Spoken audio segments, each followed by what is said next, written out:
안녕하십니까. 퀵 헤드라인입니다. 2025년 5월 22일 오늘의 주요 헤드라인입니다. 첫째, 김문수 국민의힘 대선 후보가 40대 국무총리 카드를 제시하며 이준석 개혁신당 후보에게 단일화를 제안했으나 이준석 후보는 이를 모욕적이라고 일축하며 끝까지 독자 완주를 선언했습니다. 이러한 단일화 공방은 국민의힘 내 계파 갈등으로 번지고 있으며 민주당은 김 후보와 친윤계를 후보 매수 혐의로 고발했습니다. 둘째, 북한이 오늘 오전 동해상으로 미상 순항미사일 발을 발사했습니다. 합참은 발사 징후를 사전에 인지하고 대비 중이었으며 한미 정보당국이 세부 재원을 정밀 분석 중이라고 밝혔습니다. 셋째, 오늘 발표된 전국 지표조사 결과에 따르면 이재명 더불어민주당 후보가 46%, 김문수 국민의힘 후보가 32%, 이준석 개혁신당 후보가 10%의 지지율을 기록했습니다. 차기 대선에서 정권 교체를 해야 한다는 응답은 55%, 정권 재창출은 34%로 나타났습니다.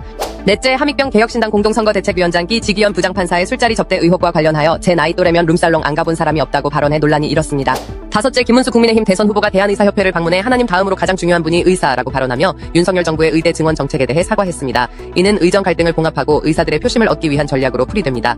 여섯째, 트럼프 대통령이 유럽 정상들과의 통화에서 푸틴 대통령이 전쟁에서 이기고 있다고 생각하며 종전할 준비가 되지 않은 것 같다고 말한 것으로 전해졌습니다. 이는 트럼프 대통령이 이전까지 유지해왔던 푸틴의 평화 의지에 대한 판단을 바꾼 것으로 해석됩니다. 일곱째, 미국 워싱턴 DC에서 21일 현지 시간 이스라엘 대사관 직원 2명이 총격으로 사망하는 사건이 발생했으며 용의자는 체포 과정에서 가자 지구를 위해 범행했다고 외친 것으로 전해졌습니다. 여덟째, 미국과 일본의 장기물 국채금리가 국가부채에 대한 우려로 크게 상승하며 시장이 요동치고 있습니다. 미국의 30년물 국채금리는 5%를 넘어섰고 일본의 30년물 국채금리도 사상 최고치를 경신했으며 이는 무디스의 미국 신용등급 강등과 대규모 감세 추진 등 재정적자 우려가 커진 영향으로 분석됩니다.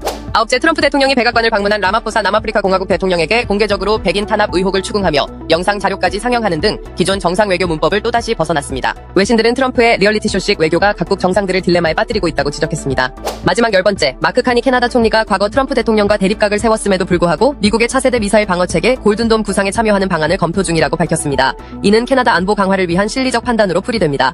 매일매일 알아두면 좋은 10가지 헤드라인 뉴스, 내일 뵙겠습니다. 감사합니다.